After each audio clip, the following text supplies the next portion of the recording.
Hi, my name's Greg Hargarten. I paint with a group of plein air artists called the Men Who Paint. In today's episode, we'll travel to Arches Provincial Park on the Great Northern Peninsula in Newfoundland and plein air paint at the famous site. If you haven't already, hit the subscribe button and click the bell so you'll be notified when new videos are posted.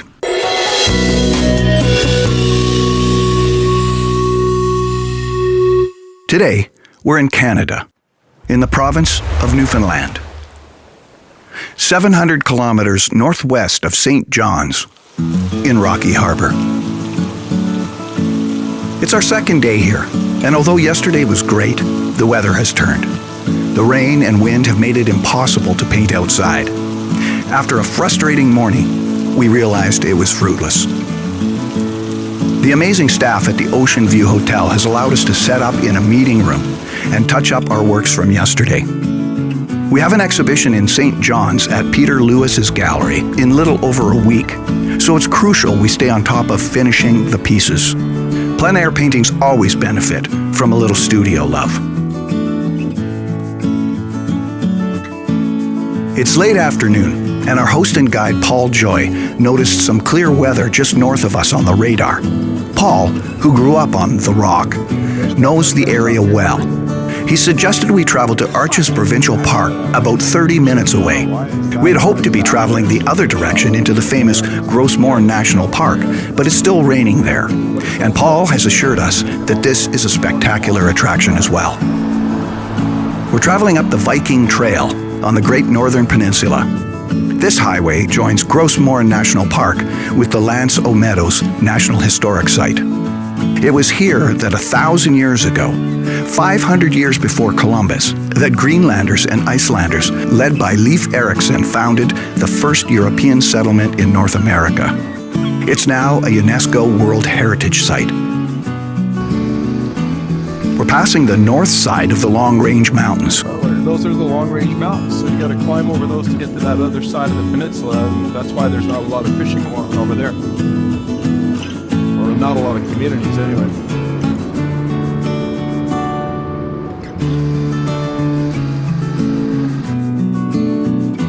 That's the entrance to Western Brook Pond, which is a remarkable misnomer for this gigantic glacier-carved fjord.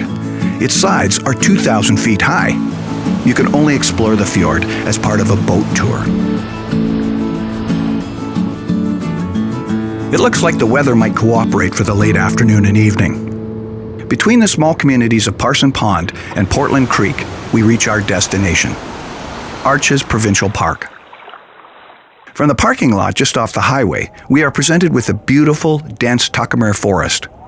A short path leads to the beach where a massive rock formation steals all the focus.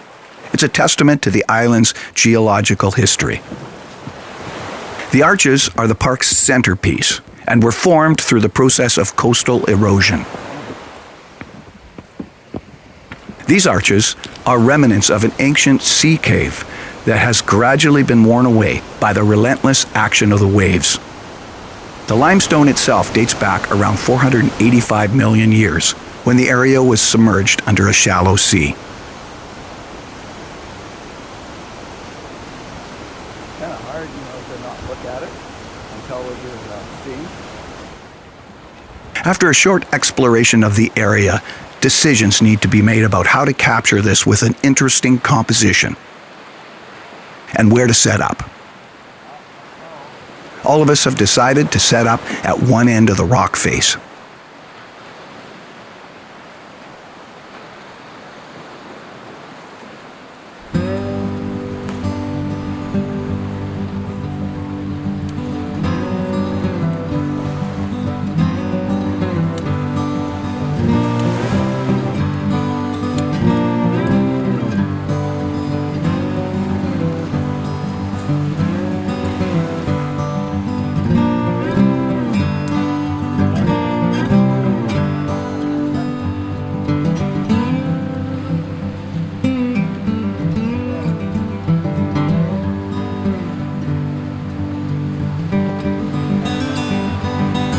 I'm covering my canvas with quinacridone gold.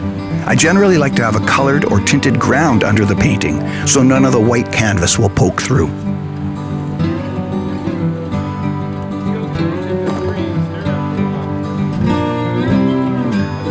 As you can see, Paul Trottier also has a warm-colored ground on his canvas.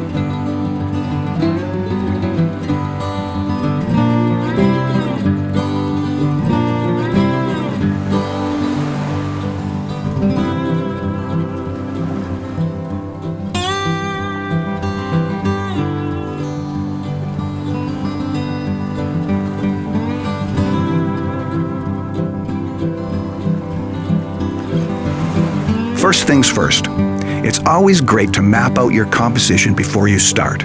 You can do it with a brush and some paint, or with charcoal or a pencil, but I find I need a plan, and this will be my map.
Paul is starting to block in some of the large value areas.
Roger, too, has blocked in his sky area. I'm focusing on the rock. I'm worried about the rain returning and want to capture the most important part or main character of the painting while I'm in the field. I can always paint the background and supporting characters from a photo later.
The Beothuk people were among the earliest known inhabitants of this area. Their history in Newfoundland predates European contact by centuries. Traditionally a semi-nomadic people, the Beothuk relied on the natural resources of Newfoundland's coastal areas, centering on hunting, fishing, and gathering. As Europeans began to arrive en masse in the 1600s and establish settlements, the English and French settlers were primarily interested in the island for its lucrative fishing. They had very little contact with the Beothuk and instead viewed them as impediments to their own prosperity. The Beothuk were increasingly forced from the coastal areas essential to their survival. Pushed inland where the resources were far scarcer, their access to traditional sources of food was disrupted. By the 19th century, they were effectively extinct, a tragedy marked by a combination of displacement, disease, starvation, and conflict. The extinction of the Beothuk represents a heartbreaking chapter in the history of colonization in North America and the devastating impacts of European settlements on indigenous populations.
The French and English were not actually the first Europeans to reach Newfoundland.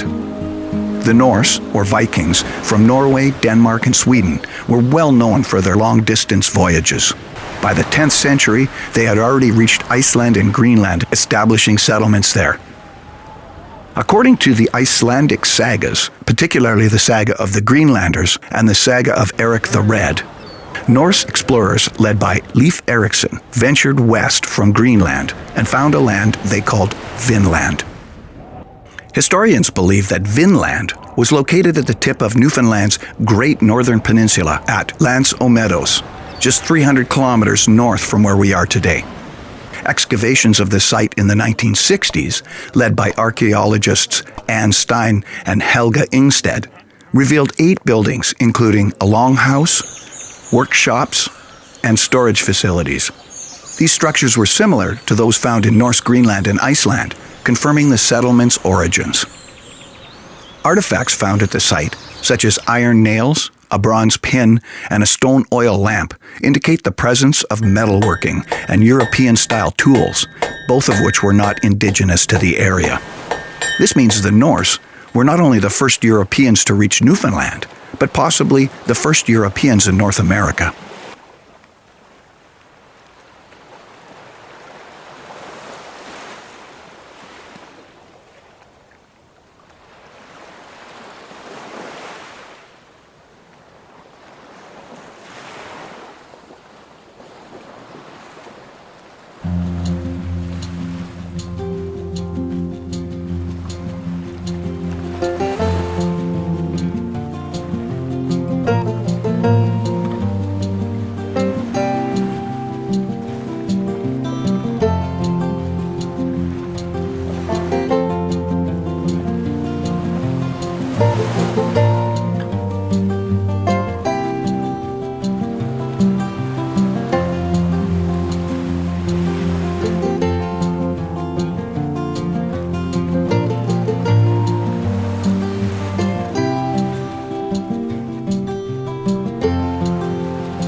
Arches Provincial Park itself was founded in the late 20th century, recognizing both its geological significance and its value as a natural tourist attraction.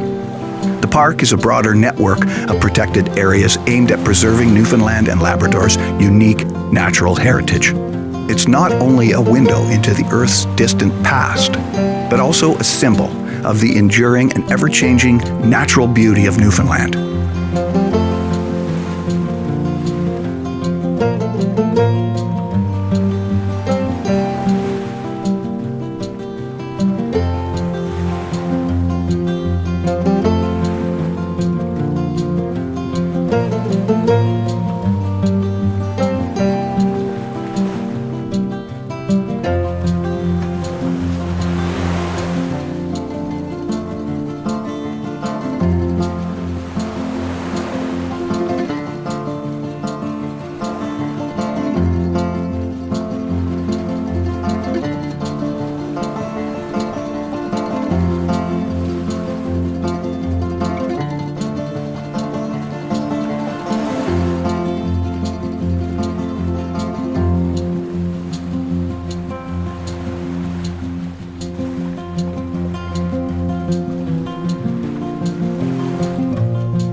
Thanks for watching. Click like and don't forget to subscribe for more videos.